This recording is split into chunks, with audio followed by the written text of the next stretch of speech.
Ассалаумағалейкум құрметті көрермендер. Бүгінгі видеода мен әлемнің ең әдемі жерлері туралы айтатын боламын. Ал топ 5-ші орынға Палаван аралдарын жатқызуға болады.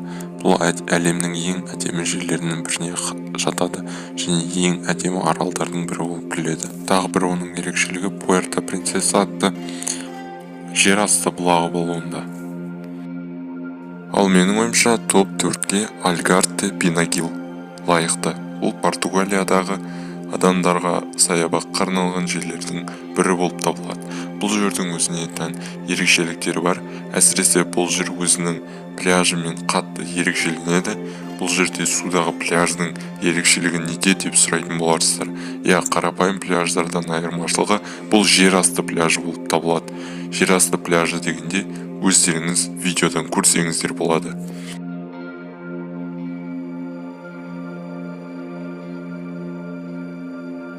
Бұл пляжға тағы бір сипаттама бере кететін болсақ, пляжға тек қана судың қайықтармен ғана келуге болады. Сонымен қатар бұл жерлерде жақсы демалуға арналған жер, күн сәулесі түсетін жер және сонымен қатар өте керемет атмосферамен, өте керемет табиғат, үңгірлер барлығы әдемі етіп көрсетеді. Ал бұл пляждың қалыптасуы қалай пайда болды, неден пайда болды деп ойлайсыздар? Бұл туралы өз пікірлеріңізді дәл қазір комментке жазып кетсеңіздер болады. Пляж туралы айта кететін болсақ, өте көп, бұл жерлерде өте әдемі фотосуреттер жасауға болады және табиғаттың барлығы бұны өте көрікті етіп жасаған. Мохил жартастары немесе таулары бізде топ 3-ті құрайды. Неге дейсіздер ме? Бұндай әдемі табиғатты қарап көріңіздер. Өте керемет әртүрлі фильмдердің өздері осы жерлерде түсірілген болатын. Әрине бұл өте биік әрі өте әдемі көрінеді. Олардың өзінің бірінші нүктесіне екінші нүктеге дейінгі ара қашықтығы 8 километрді құрайды.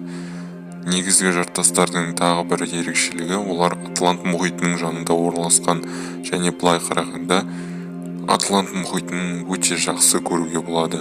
Сонымен қатар оның биіктігі 120-214 метр ара қашықтығын құрайды. Бұл да Ирландияда орналасқан. Тағы бір ерекшелігіне келетін болсақ, бұрынғы кездері бұл жерлерді бүкіл орман қаптап тұрған, ал өздеріңіз көріп тұрғандарыңыздай қазір мүлдем орманда жоқ.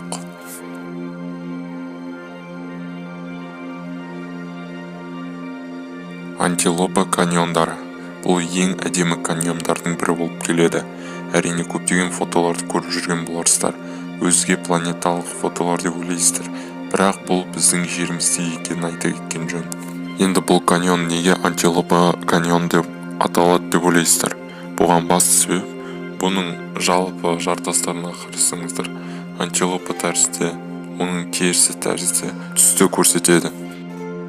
Әлемдегі ең әдемі сарқырамалардың бірі Игуасу, немесе әлемдегі ең керемет жерлер ретінде мен бірінші орынға қойып тұрмын. Бұл табиғаттың өзін қарасаңыздар да болады.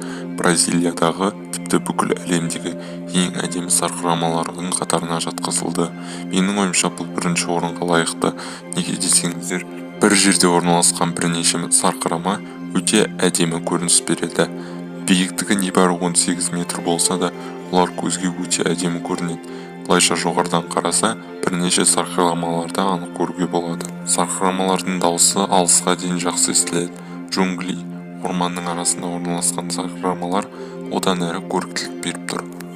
Ал осылай біздің видеомыз соңына жетті. Ұнаса лайк басып, арнаға жазылайық.